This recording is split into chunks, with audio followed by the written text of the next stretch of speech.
Oh yes, so hali gani mwanafamilia wa Mapro Media, karibu sana katika segment ya kimichezo. Kazi yangu ni moja tu, kukujuza yale ya kimichezo ambayo pengine huwezi kupata. Nikusii tu kwamba hujiunga nasi, hakikisha unabonyeza neno subscribe chini ya video hii, kisha bonyeza alama ya kengele ili usipitwe na zile information zote ambazo tumekuwa tukiziweka hapa kila siku, kila saa na kila wakati. Oh yes. Tunafahamu kwamba kesho kutakuwa na mchezo wa kukata na shoka katika ile michezo ya ligi kuu Tanzania bara NBC Premier League, ambapo Young African Sports Club watakuwa wageni mbele ya Simba Sports Club katika uwanja wa Meja Jenerali Samuyo pale jijini Dar es Salaam, ambapo tutashuhudia dabi ya pili ndani ya wiki moja ikiwahusisha majayanti hao wa soka, wakiwa ni na siku tatu tu tangu wacheze dabi nyingine kutoka kule visiwani Zanzibar katika dimba la Aman Complex, ambapo ilikuwa ni mchezo wa fainali ya kombe la Muungano. Simba na Yanga walikutana hapo na Simba Sports Club kufanikiwa kuondoka na ushindi wa goli moja kwa nunge. Sasa hii ya kesho ni dabi ya pili ndani ya wiki moja, ikiwa siku chache tu zimepita tangu dabi hiyo ya Zanzibar ifanyike.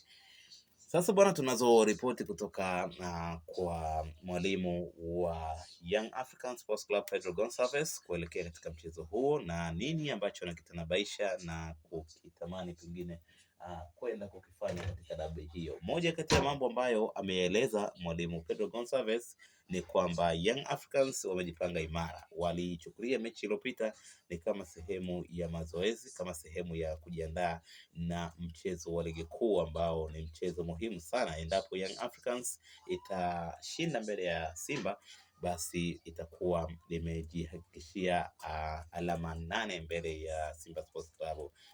Lakini pia kama Simba itafanikiwa kushinda mbele ya Yanga, watapunguza point na watabakiza point 2 tu kufikia Young Africans. Kwa hiyo ni mchezo muhimu sana. Mwalimu Pedro Gonçalves ameeleza kwamba matarajio yake ni ushindi, japo wanaenda kukutana na timu ngumu, timu ambayo mara zote imekuwa ikitoa challenge, lakini bado wanania kushinda na uwezo wa kushinda wanao kwa mujibu wake, kwa sababu maandalizi waliyofanya ni maandalizi makubwa.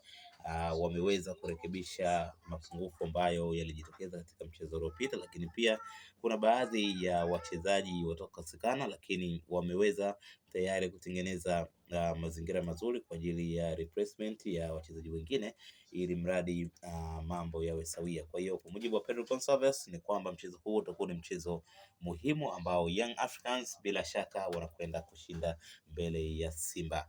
Tusubiri tu kwa hamu kushuhudia dakika 90 za mtanange huo hapo kesho, tuone Meja Jenerali Isamuyo Young Africans atakubali kichapo ama ataweza kuondoka na alama 3 mbele ya wenyeji wao Simba Sports Club. Ni mchezo muhimu sana kiukweli, ni mchezo ambao pengine unaweza kwenda kuzorotesha matumaini ya ubingwa kwa Simba, ama unaweza kuamsha morali tena ya ubingwa wa ligi kuu Tanzania bara NBC Premier League kwa upande wa timu ya Simba. Ikumbukwe Young Africans hadi hivi sasa wako mbele kwa alama 5 dhidi ya mahasimu wao Simba Sports Club, na endapo mchezo huo utatoa sare, basi Young Africans nafikiri watakuwa mbele kwa alama 6, kitendo ambacho pengine kitawafanya Simba Sports Club waanze kukata tamaa kabisa, kwa sababu ni michezo michache iliyobakia kabla ya kutamatisha mzunguko wa pili wa ligi kuu Tanzania bara NBC Premier League na kutamatika kwa msimu huu wa 25-26. Tupe maoni yako na prediction yako, unahisi ni nani anakwenda kuondoka na ushindi siku ya kesho? Maoni yako ni muhimu sana, tuandike kwenye comment section. Sababu bonyeza neno subscribe, itakuwa umefanya vyema sana kuungana nasi.